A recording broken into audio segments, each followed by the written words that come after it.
Obrigado.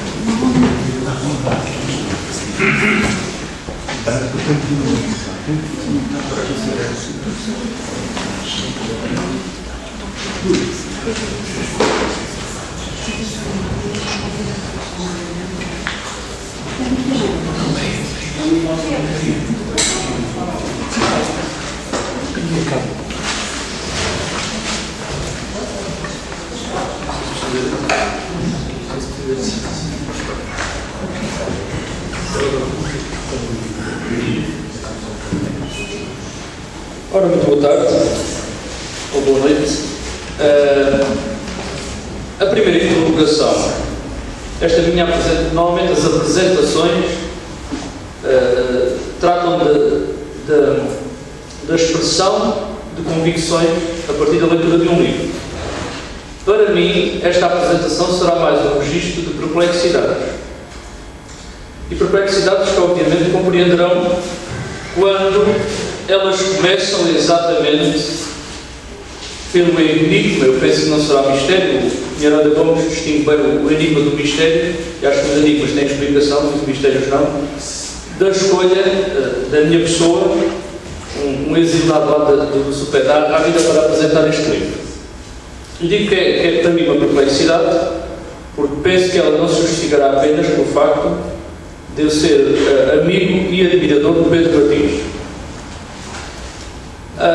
Como poderão ver, pelo menos basta bastante olhar para a contracapa do livro, em que diz que é uma visão revolucionária da obra de Teixeira de Pascoais, um dos maiores poetas portugueses de todos os tempos, pela transfiguração marrana da saudade em cabala e maçonaria. Quem quer que conheça sabe que para mim isto é perplexo, porque escolher um cristão católico para apresentar um livro que trata de judaísmo cabalista e de maçonaria pode parecer estranho. Pode parecer estranho, mas no entanto, só por ter ouvido intimamente essa estranheza é que eu aceitei. E aceitei porque hoje, mais do que nunca, faz sentido pôr em prática aquela que é uma divisa que não é apenas do Benfica, a divisa do que a diversidade nos une. Podemos ser católicos, podemos ser judeus, podemos ser maçons, podemos ser islâmicos, mas o que interessa é a concórdia para o bem comum. E é por isto que eu, obviamente, aceitei com muito gosto e agradecimento a honra de apresentar este livro. Um livro que não é fácil. Não é fácil porque é impossível, na minha opinião, ler este livro sem nos vermos obrigados, e no sentido melhor que a palavra obrigação tem, que é uma obrigação íntima de dever e não de imposição, ver-nos automaticamente obrigados a fazer o que eu me vi obrigado a fazer.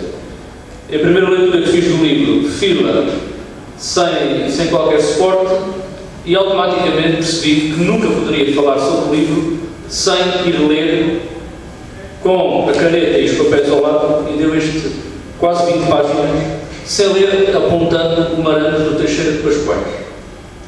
E como o Pedro dizia muito bem, não é nada mais, nada menos do que aquilo que eu costumo brincar e dizer que é uma das maravilhas dadas a Portugal no século XX.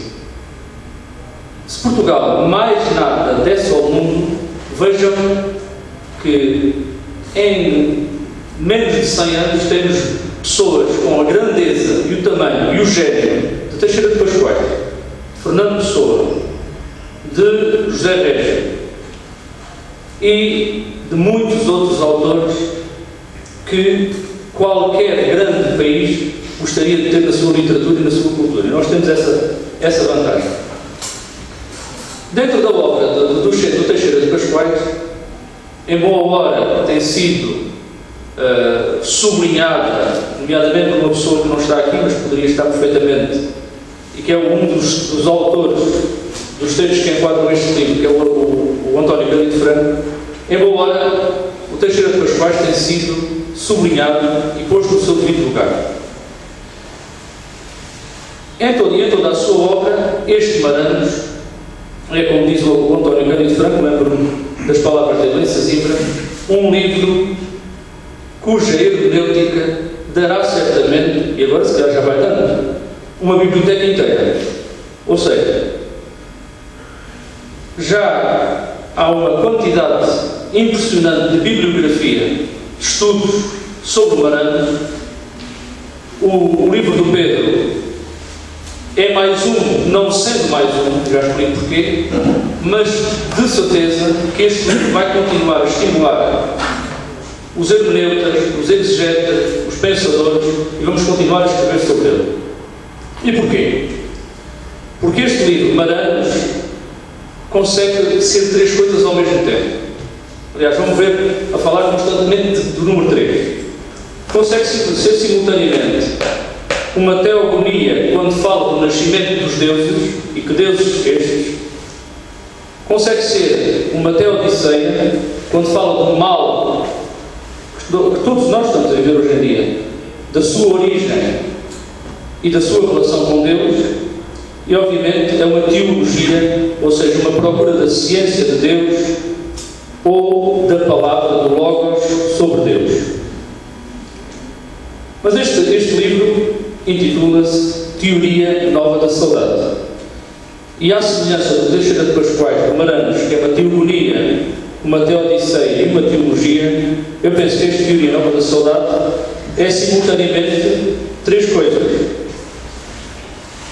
Eu creio, e vou usar aquilo que não é propriamente uma etimologia que encontra nos dicionários de José Pedro Machado, mas uma etimologia que vai à verdade da palavra, pelo menos na minha opinião. Temos, em primeiro lugar, uma teoria. E esta teoria, indo à origem grega, é um livro que procura Deus e a divindade. Depois temos uma teoria nova. E este livro inscreve-se numa tradição. Na tradição de um livro do Sampaio Bruno sobre a Antiguidade, de dois livros do moço que esteve aqui sentado há pouco, sobre o mal e sobre a felicidade, do Miguel Real, inscreve-se, embora os termos não sejam pela mesma ordem, em livros do Teixeira Rego, um livro do Teixeira Rego sobre o sacrifício. Portanto, é uma teoria nova, procura a novidade, ou seja, procura encontrar algo que não nos deixe indiferentes e em banho-maria, passa a expressão. Mas eu uso, e tendo em conta, como diz a contracapa e bem, que este livro trata de cabala, e quem fala em cabala tem de falar, obviamente, em judaísmo e na língua dos judeus, que é o hebraico, lembro que há uma semelhança curiosa em todos estes livros. É que a palavra nova, parecendo que tem a ver com novidade ou com novo da sabedoria, tem também, na minha opinião, uma ressonância da palavra hebraica que designa os profetas. Nabi. E não sei até que ponto é que esta teoria não é também uma teoria profética da saudade. E profética na origem da palavra grega, ou seja, não daquele que adivinha o futuro, mas daquele que procura interpretar a verdade mais profunda dos livros e, volta à teoria, da palavra de Deus. E por fim, um livro de síntese. Quem quer que conheça minimamente a arte de ser português do Teixeira de Pascoais e outros textos dele mais de caráter ensaístico sobre a saudade, sabe que para o Teixeira de Pascoais a saudade significava síntese. Síntese entre a matéria e o espírito. Síntese entre o céu e a terra. E muitas outras sínteses que não vale a pena estar agora a desenvolver. Antes de dizer mais algumas palavras, e como este livro não é um romance, eu penso que vale a pena, ou pelo menos não será uma estratégia inadequada, o Pedro, se quiser bater depois bate, é possível começar a ler o livro pelo fim. O texto final, o epílogo, é um relato de um encontro muito curioso entre o autor e um dos membros da família de Teixeira de Pascoais, no solar de Pascoais, penso que não estou enganado mesmo. E às tantas, num diálogo, a Dona Maria Amélia, salvo erro, pergunta ao Pedro Martins: a Zezinha, irmã do Pascoais, disse-me que não queria que se soubesse que o Pascoais era maçom. Eu não concordo. Penso o senhor doutor disto. E o Pedro, parecendo que está a responder à Dona Maria Amélia, faz um resumo do livro. Eu não cometo nenhuma heresia em ler o resumo do livro, porque este livro é tão rico que vai muito além disto. E responde o Pedro: digo-lhe que não vejo motivo para se ocultar essa condição, que é bem possível interpretar a teoria da saudade à luz da doutrina maçónica, que o casamento do céu e da terra, patente no Maranos, me surge prefigurado pelo esquadro e pelo compasso, entrelaçados sobre o Evangelho de João. Mas não explano o que podia ser ter desenvolvido, que António Cândido Franco viu muito bem a interpretação da palavra marrano no título do livro que encerra o genial poema mítico, que, a meu ver, na saudade de Pascoais, onde se lê paganismo, se pode ler judaísmo. Só assim creio, se ilumina a síntese ali oculta do marranismo. Se com audácia aceitarmos a esquecida tese alvarina da saudade como uma alegoria da tradição, o subconsciente hebraico que nos falava António Telo, e bem assim as recentes asserções de André Ben-Zirá sobre as essências diversas, porém harmonizáveis, das três religiões abraâmicas. Que o politeísmo triunfante no canto nono, Maranos e os deuses, evoca poderosamente Elohim, termo que significa ele, os deuses, aspecto do atributo divino que o judaísmo, religião do Deus da criação, sobremaneira cultua. Que de um prisma lusíada, o marranismo pode subjazer, predispor e conduzir ao maçonismo, desculpa. De alguma maneira está aqui resolvida a aparência do livro. Uma hermenêutica profundíssima do Maranos do Teixeira de Pascoais, mas eu penso que isto é a aparência. Como todos os grandes livros, este livro fala-nos do Maranos, fala-nos de tradição portuguesa, que é profundamente judaico-cristã, não tenhamos medo de dizer, mas sobretudo fala daquela que é a filosofia do Pedro Martins. Pode ser lida neste livro, pode ser lida no Segredo de Cão Vasco e nos outros livros anteriores. Eu, a esta conversa, a este diálogo com a Dona Maria Amélia Vasconcelos, eu poderia dizer muito. Há aspectos para os quais eu não tenho resposta. Eu não sei se realmente o marranismo conduz à maçonaria ou não. O que eu sei é que eu sou descendente de marranos e de judeus que foram queimados na Praça do Geral da Época. E isso é motivo suficiente para saber que o marranismo é de essência dupla, ou seja, não há um marranismo apenas de via intelectual e erudita, mas há um marranismo popular que subsistiu até aos nossos dias na voz de pessoas analfabetas que rezavam a oração dos mortos dos judeus sem saberem.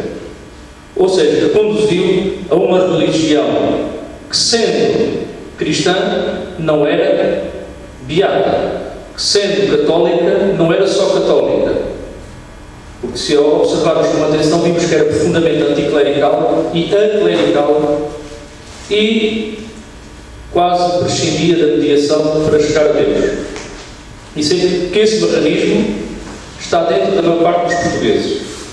E está dentro, inclusivamente, da nossa língua, na medida em que, ao contrário do que muita gente e alguns dicionaristas interesseiros e interessados dizem, na língua portuguesa há mais palavras hebraicas do que muita gente julga.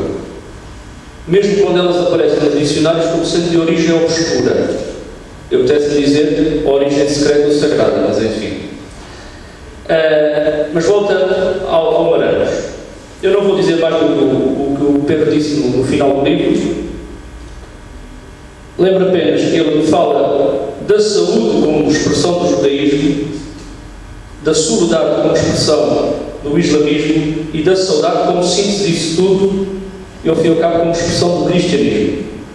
Lembro que nos Poetas Lusíadas, Teixeira de Pascoais, quem sabe, como eu digo num ensaio que há de ser reescrito, depois de ter ido a Sesimbra, viu numa cruz simultaneamente dolorosa e florida a essência da saudade.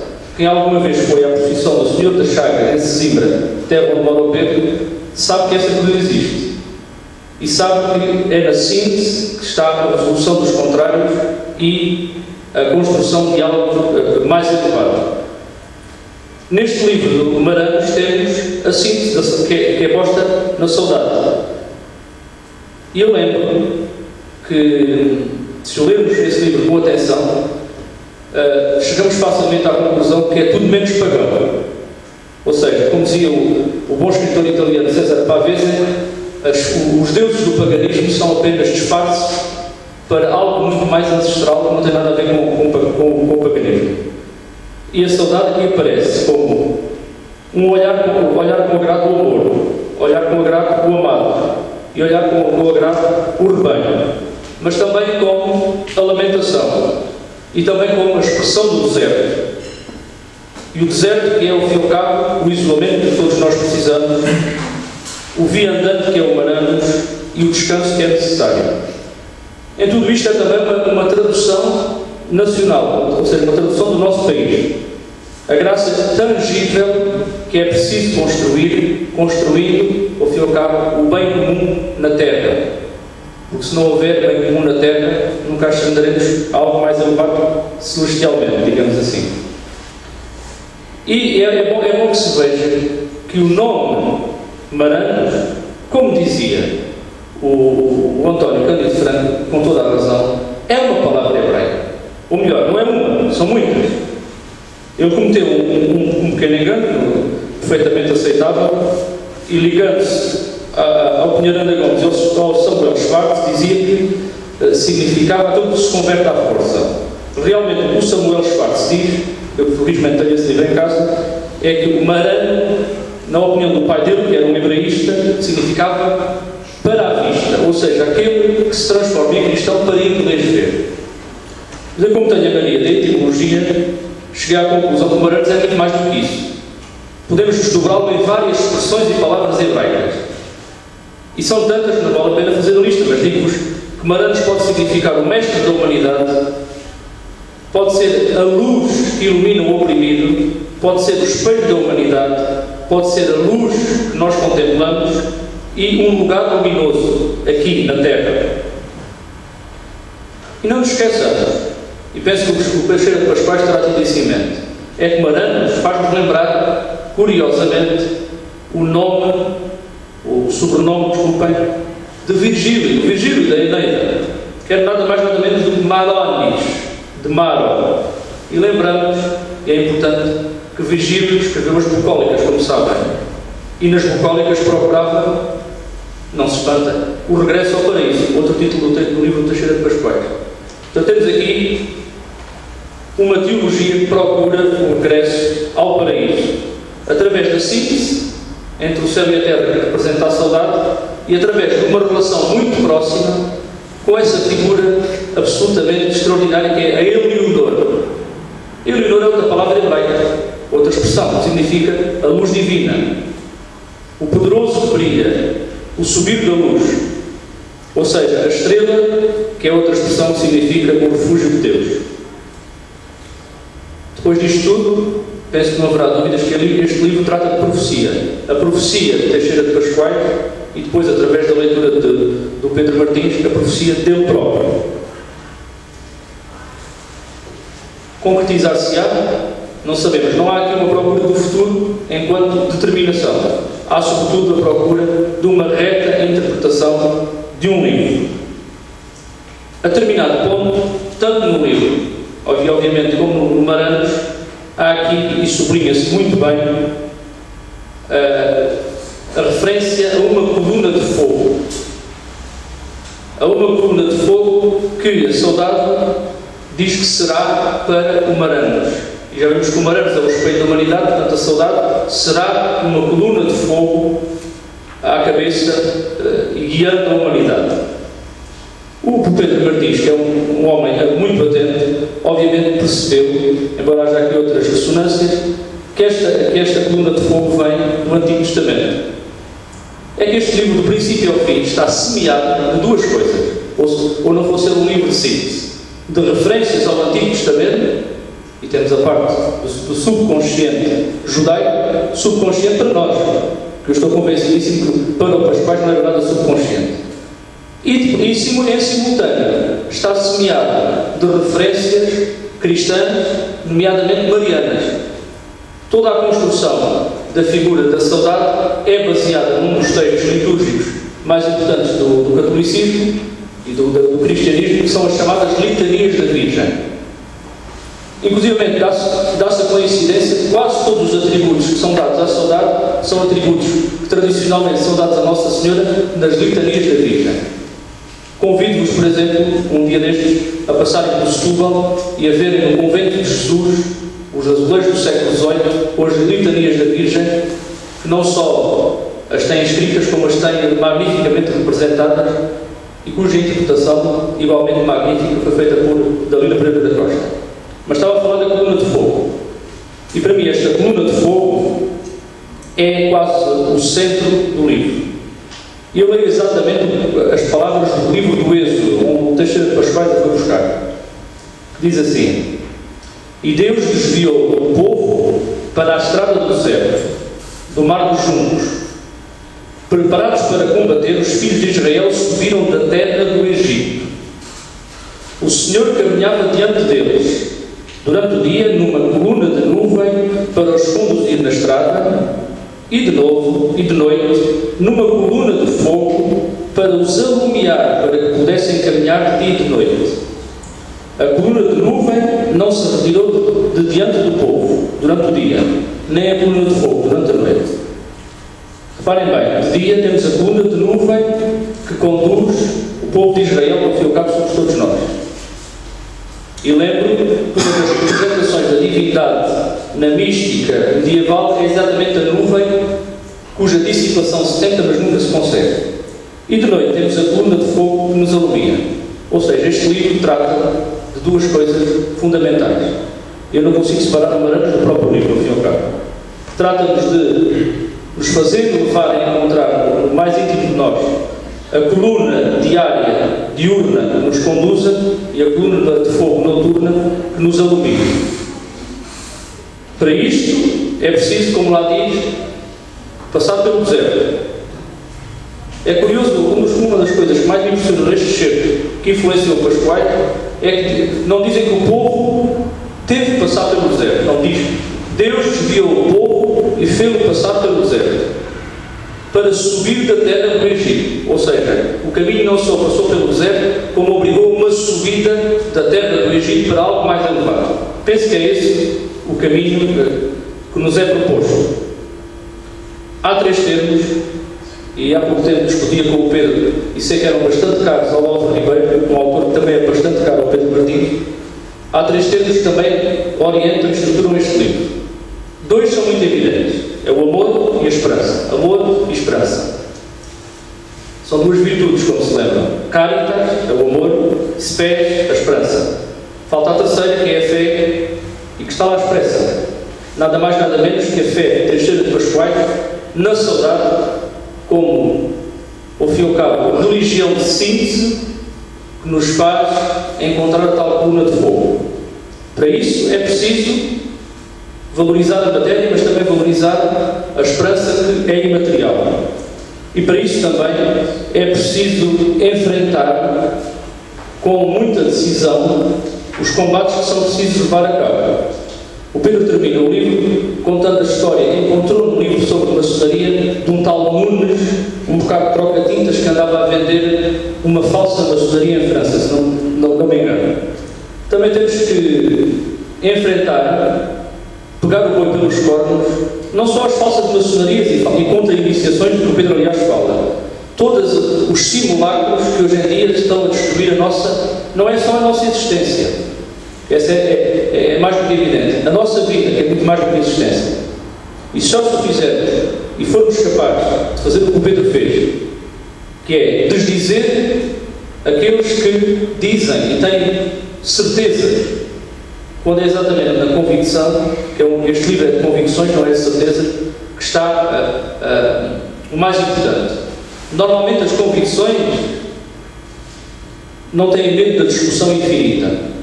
Penso que não têm medo de dialogar com, embora cada um tenha a sua posição, de dialogar com as posições contrárias.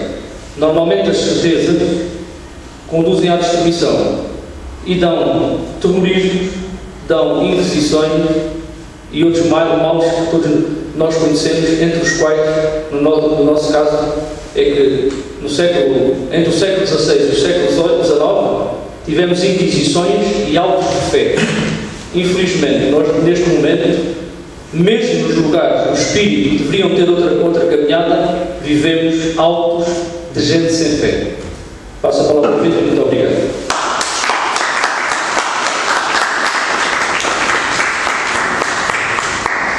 Boa noite. Eu confesso que não preparei nada para dizer e mal iria ao autor na ação da apresentação do seu livro trouxesse um papel escrito ou ideias muito organizadas. Mas fui aqui com alguns apontamentos. Por outro lado, uma coisa que aprendi com o António Tel é que não tem o autor de um livro que é apresentado o direito de sobrepor ao apresentador, ou seja, proceder a uma segunda apresentação.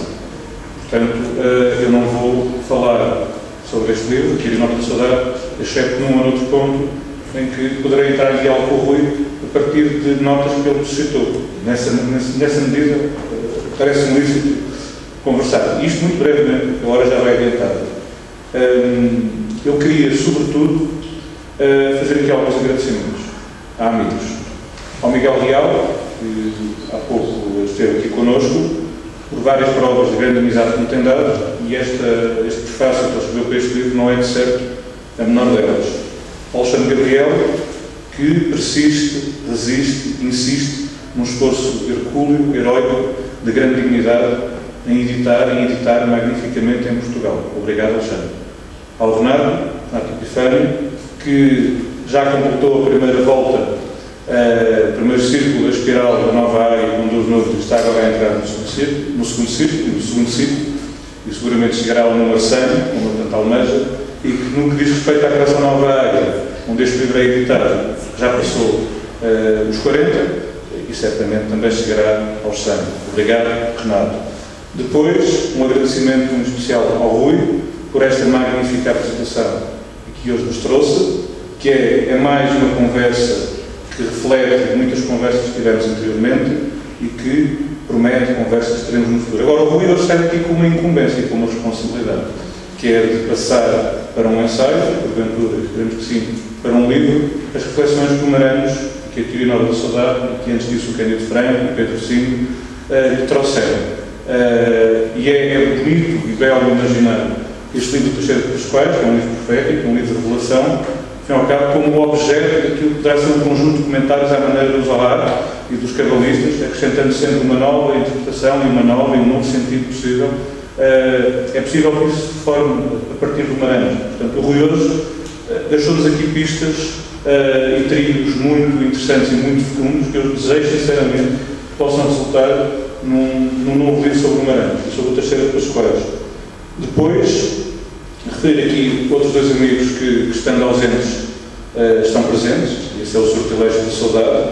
Um, António Cândido Franco, que é um dos responsáveis por tudo isto, ao editar em 1977, prefaciar também a História Secreta de Portugal, que é bom lembrar, é um livro que tem um capítulo também sobre o Teixeira de Pascoais, e a partir daí podemos interrogar-nos em que medida o António Telmo não terá contribuído sobremaneira até para instituir um trilho hermenêutico à volta da obra de Teixeira de Pascoais, e que nesta nova edição da História Secreta que o Miguel magnificamente apresentou, volta a prefaciar esse livro.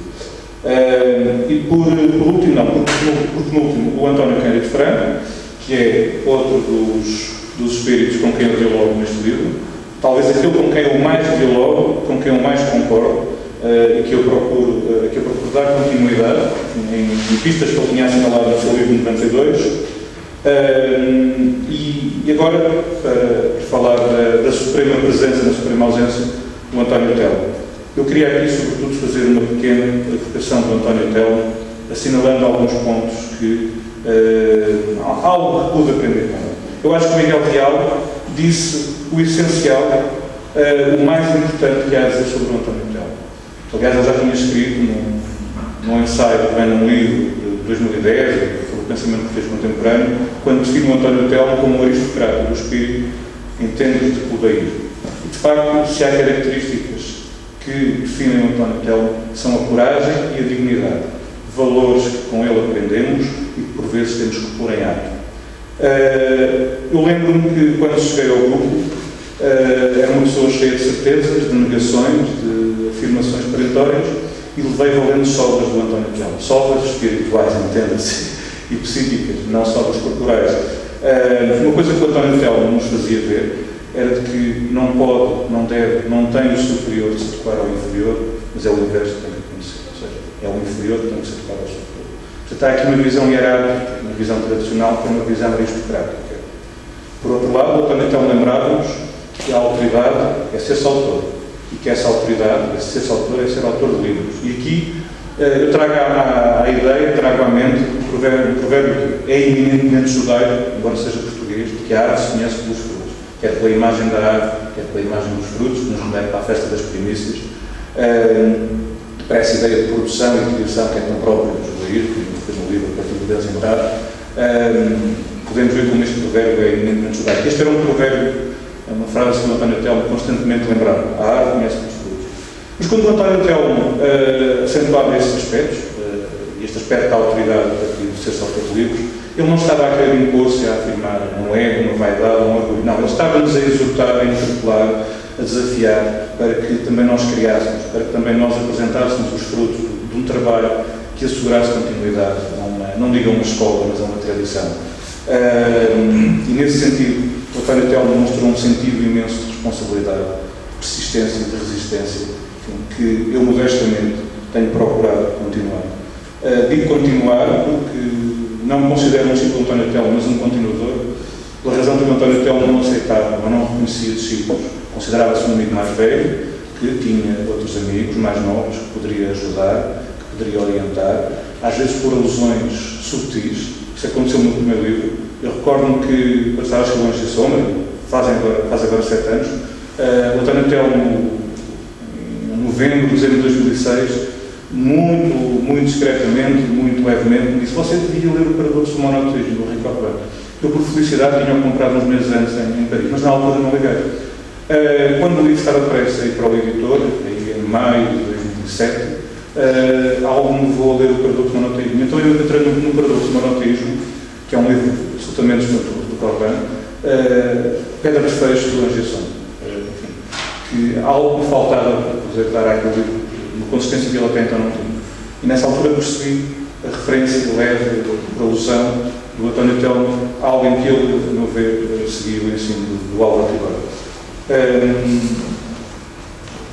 Nesta sessão, hoje temos uma circunstância que me é particularmente significativa, que é o facto de, de alguma forma, ficarmos aqui 3 grandes estilos: António Quadros, o António Telmo e o Teixeira de Pascoais, uma vez que este livro, Teoria Nova de Saudade, é um livro sobre o Teixeira de Pascoais, sobretudo. E é, para mim, significativo porque estas são as 3 portas de entrada, as minhas 3 portas de entrada na filosofia portuguesa. Primeiro, o Teixeira de Pascoais em 1991, e essa descoberta foi um deslumbramento que eu não consigo descrever. Tomei contato com um espírito incandescente, fulgurante, avassalador. E depois, em 93, 94, descoberta do António Quadros e do António Telmo. Mais tarde, naturalmente, um pouco mais tarde, o Álvaro Ribeiro, o Sampaio Bruno, o José Marinho e por aí fora. E 7 anos depois de ter começado a escrever o primeiro livro, de alguma forma posso sentir que um ciclo se fecha, que irá começar. Eu só queria agora, pegando em algumas palavras do Rui, referir aqui 2 ou 3 pontos. A questão do cristianismo versus maçonaria. É uma falsa questão, porque a maçonaria tem uma forte matriz cristã, designadamente a maçonaria templária, e o António Telmo disse muito bem. Mas o António Telmo, homem corajoso e digno, teve várias vezes a afirmar a sua coragem do ponto de vista espiritual. Não foi apenas, agora no final, quando assumiu explicitamente a sua condição maçónica. Já tinha levantado a ponta de véu nas convenções do Neopitagórico, depois na aventura maçónica, o livro que ele já não chegou a ver impresso, mas que entregou ao editor, e isso eu posso testemunhar porque acompanhei todo o processo, entregou o firmamento ao editor e nunca o retirou da Zéfiro. Ele aí é absolutamente explícito. E publica pranchas lidas em loja que são de uma elevação, são de uma altitude que não tem paralelo no pensamento maçónico português. Provavelmente não tem pensamento maçónico estrangeiro. Muito embora, por exemplo, um autor como o André Mazemar seja para mim hoje em dia um autor de absoluta referência bastante importante, pelas pistas que fornece, não consegue ter a centelha de gênio que o António Telmo tem.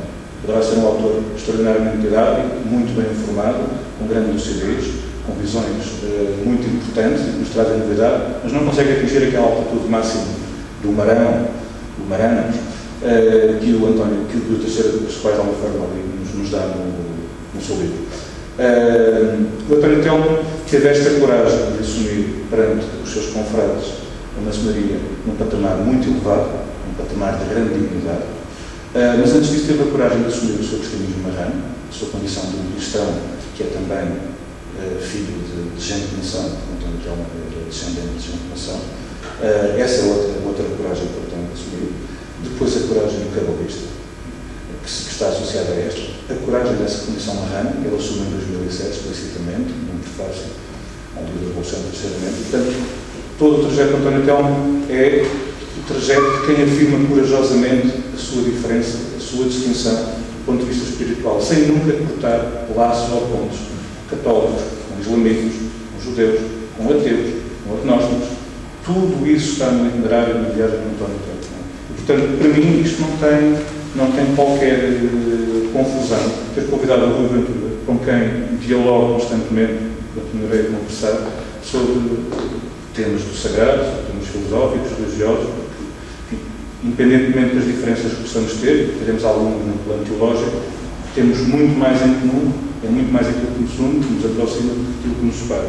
Eu penso que este livro, Teoria da Nova Sociedade, como eu disse em junho, no Palácio da Independência, tem um conjunto de intenções dialogantes.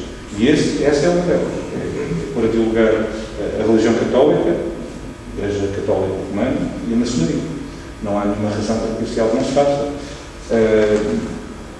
Por outro lado, ela também é o diálogo entre as três religiões monoteístas, que é um diálogo muito complexo e muito problemático, quando percebemos que elas referem aspectos muito diferentes do divino, percebemos que estamos metidos num grande problema. É um apelo ao diálogo entre a Seara Nova, ou aquilo que persiste hoje em dia da Seara Nova e aquilo que persiste da Renascença Portuguesa, que é um problema nacional. Portanto, é um apelo a vários diálogos. Eu não me vou alongar, vou terminar dizendo começando por dizer uma banalidade.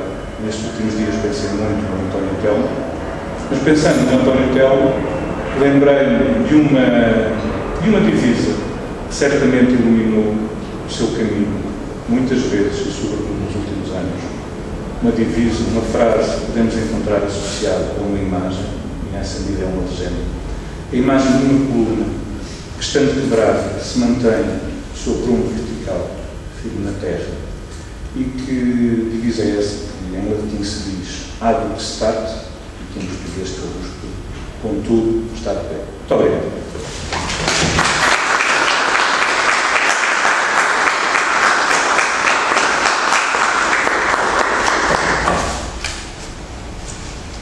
Bom, não sei que não. Se alguém quiser intervir.